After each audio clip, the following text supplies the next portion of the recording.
जय श्री राम, जय कुंडलिनी माता। अष्टांग योग की अंतिम स्टेज असंप्रज्ञात समाधि का ज्ञान करवा रहा हूं। अष्टांग योग है भाई। योग के 8 अंग हैं। कौन कौन से हैं? यम, नियम, आसन, प्राणायाम, प्रत्याहार, ध्यान, धारणा और अंतिम स्टेज है समाधि। अब समाधि भी 2 प्रकार की होती है, एक संप्रज्ञात समाधि, एक असंप्रज्ञात समाधि। मैं आज आपको असंप्रज्ञात जो अंतिम स्टेज है उसका ज्ञान करवा रहा हूं। और ईश्वर कौन है, उस समाधि के लिए ईश्वर स्वरूप बनना पड़ता है। ईश्वर में लय रूप करना, अपनी सब वृत्तियों को लय करना पड़ता है। इसका ज्ञान करवा रहा हूं। देखो भाई, जिसमें बहुत अधिक लगन होती है, पंतजलि योग दर्शन है, उसका एक सूत्र है, तीव्र संवेगा नामसन, जिसमें बहुत अधिक लगन होती है। तीव्र संवेग, भाव, भावना। जिस साधक में समाधि लगाने की तीव्र भावना होती है कि मैं समाधि लगाऊंगा, अवश्य ही लगाऊंगा, और बहुत उत्सुकता होती है, उसको ये समाधि लग जाती है। कौन सी समाधि? निर्बीज समाधि कहते हैं इसको, असंप्रज्ञात समाधि भी कहते हैं।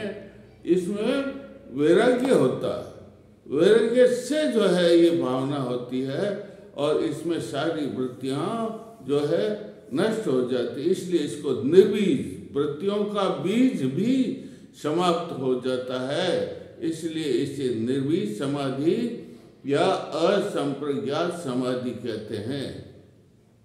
भाई, ये जो है 3 प्रकार के साधक होते हैं, उनको प्राप्त होती है। पहले दूसरा एक सूत्र है, मृदु मध्यादि त्वात् मात्र। एक तो मृदु मतलब कम भावना होती है कई लोगों की कि मैं कर रहा हूँ, मेरी समाधि लगेगी कि नहीं लगेगी, इसका फल मुझे प्राप्त होगा कि नहीं होगा। तो ऐसी भावना जिसे मृदु कहते हैं, कोमल भावना होती है, जिसकी श्रद्धा वीर्य जिसमें कम होता है, और साधारण साधक होता है, उसे कम मतलब ज्यादा समय लगता है समाधि में। लेकिन इससे आगे मध्यादि, मध्य भावना है कि नहीं, मुझे तो ये काम करना है, मतलब साधारण साधक से उन्नत भाव जिसमें होते हैं, उसको जो है ये जो है वो मृदु से भी कम समय में जो है समाधि लग जाती। एक मध्या अधिक, अधिक मतलब अधिक से अधिक भावना, बहुत नहीं, जिसमें पूर्ण श्रद्धा हो, जिसमें वीर भाव तेजस्विता हो, जिसमें प्रबल लग्न हो कि नहीं मैं तो इस समाधि को लगाऊंगा ही, उसको शीघ्र ही यह असंप्रज्ञात समाधि लग जाती है। 25वां सूत्र, 23वां सूत्र है पंतजलि योग दर्शन का। एक है ईश्वर प्रणिधान। अरे ईश्वर में जिसका पूर्ण ध्यान, किसमें? अरे ईश्वर के लिए तो हम सबके समाधि किसके लिए लगाते? ईश्वर की प्राप्ति के लिए तो समाधि लगाते हैं, मोक्ष प्राप्त करने के लिए तो समाधि लगाते हैं, सब सिद्धियों की प्राप्ति करने के लिए तो समाधि लगाते हैं। तो जिसमें ईश्वर प्रणिधान, प्रणिधान मतलब ईश्वर की भक्ति। किसकी भक्ति? ईश्वर की भक्ति पूर्ण हो जिसमें है। और देखो, ये जो वृत्तियां हैं, उन वृत्तियों को तो योग की दूसरी भावनाओं से नष्ट किया जा सकता है, लेकिन जो है आध्यात्मिक भावना है, उसको ईश्वर भक्ति से, श्रवण, मनन, कीर्तन आदि करने से वह वृत्तियां नष्ट हो जाती है, और साधक का मन किस में लग जाता है? ईश्वर में लग जाता है। उसे ईश्वर भक्ति कहते हैं। गीता में भी लिखा हुआ, भगवान श्री कृष्ण अर्जुन को कहते, रे अर्जुन, मन, वचन और कर्म से तो मुझ में लग। तो कर्म की फल इच्छा मत कर, निष्काम भक्ति कर। निष्काम भक्ति का मतलब भक्ति तो कर, लेकिन मन में इच्छा मत कर कि मुझे इसे का फल प्राप्त होगा। तो वो है ईश्वर जो उस भक्ति पूर्ण भक्त रूप हो जाता है, मनसा वाचा कर्मणा, जो ईश्वर में समर्पित कर देता है, उसको शीघ्र यह सप्रज्ञात समाधि लग जाती है। अब देखो भाई, किसको नहीं लगती ये भी बता देता हूं। क्लेश, कर्म, विपाकाशय, परामष्ट अपि ईश्वर। देखो पांच प्रकार के क्लेश हैं।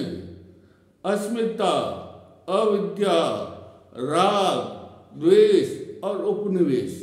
ये जो क्लेश है ये समाधि लगाने नहीं देते हैं, बीच में अड़छा दो। दूसरा है कर्म। अरे आप जो कर्म करते हो हैं, वो है 4 प्रकार के। कितने प्रकार के? एक तो पाप करते हो, पुण्य करते हो, पाप पुण्य मिश्रित कर्म करते हो, और पाप पुण्य रहित कर्म करते हो। तो ये 4 प्रकार के कर्म है। और आशय, विपाका, ये कर्मफल पक जाते, और जैसे पाप करते हो तो नरक मिलता, पुण्य करते हो तो स्वर्ग मिलता। तो ये कर्म फल पक जाते हैं, और जो फल की भी इच्छा नहीं करता है उसको जो है ये समाधि शीघ्र ही लग जाती है। सर्वज्ञ तत्व बीजम। अरे जिसको ये ज्ञान हो, साधक को, भगवान तो कहते हैं मैं तो सर्वज्ञ हूं रे। भगवान तो सर्वव्यापी है, सर्वज्ञ है, सर्वेश्वर है, अधिष्ठाता, सबका अधिष्ठाता है?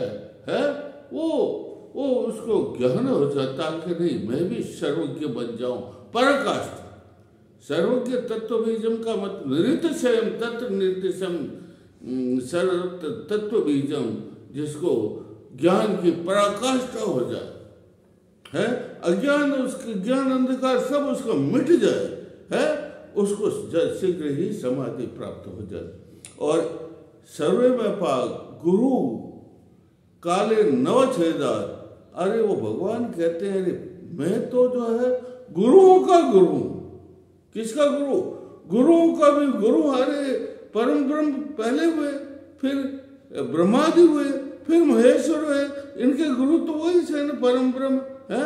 तो वो कहते हैं मैं काल का मुझ पर असर नहीं होता। प्रलय होता है नहीं, प्रलय में ये तो सब मिट जाते हैं, लेकिन वो परम ब्रह्म तो रहता है ना, फिर सृष्टि की रचना हो जाती माया से है। तो वो कहते हैं मैं गुरुओं का गुरु हूँ।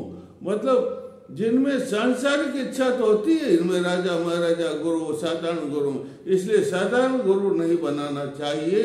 गुरु तो वो बनाना चाहिए जो निर्लोभी हो, धन की जिसमें किसी प्रकार की इच्छा नहीं हो, काम की जिसमें किसी प्रकार की इच्छा नहीं हो, कोई स्वार्थ भावना की इच्छा नहीं, केवल अपने शिष्य को वो समाधि प्राप्त करने के लिए योग्य बनाता है। ऐसे हमको हमें गुरु क्या बनाना चाहिए? गुरु बनाना चाहिए। अब कौन है ईश्वर? तत्र प्रणव, तस्य प्रणव वाचक। अरे वह जो है प्रणव है।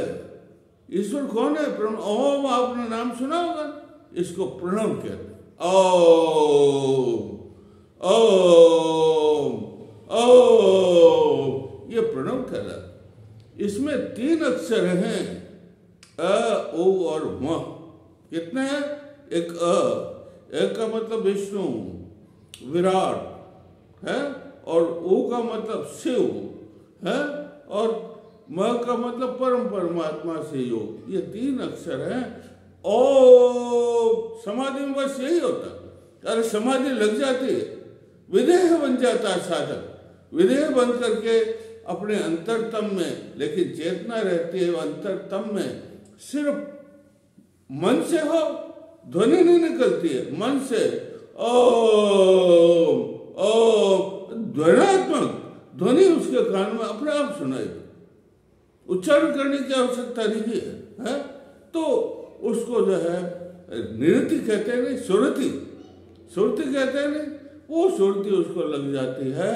ईश्वर में पूर्ण ध्यान, देह की कोई चेष्टा नहीं, देह का कोई भान नहीं।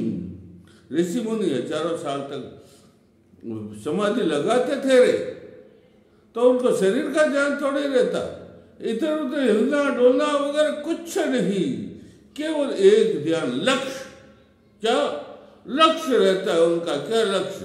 परम प्रभु को प्राप्ति करना। इसका मतलब वैराग्य भी खत्म हो जाता उनका है, और द्वैत भाव भी खत्म हो जाता। आत्मा और परमात्मा ये अलग अलग है नहीं, एक ही भाव रहता है, वो परम ब्रह्म ही है, परम ब्रह्म ही है।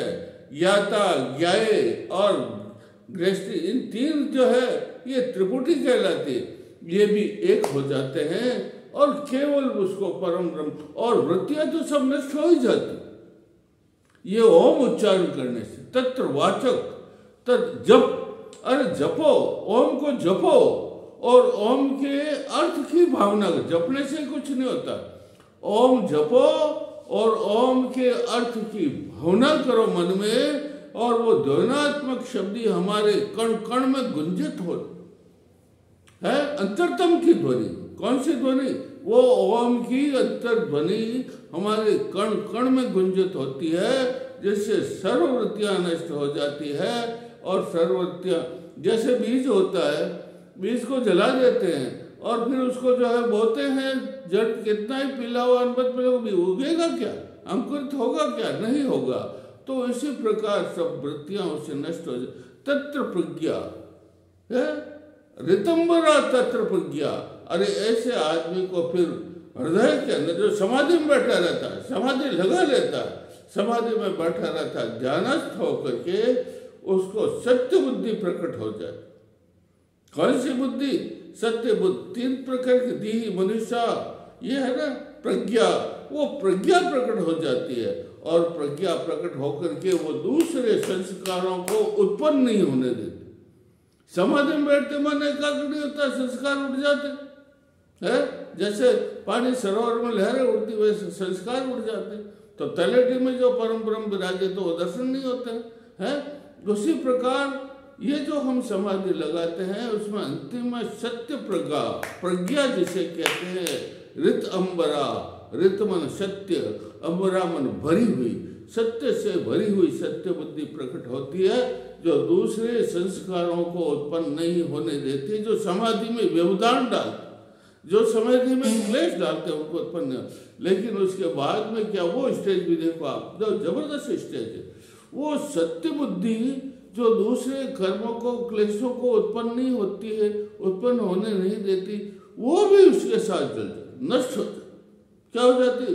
नष्ट होता है। सब बीज वृत्तियों का, किसका? वृत्तियों का सारा बीज नष्ट हो जाता है।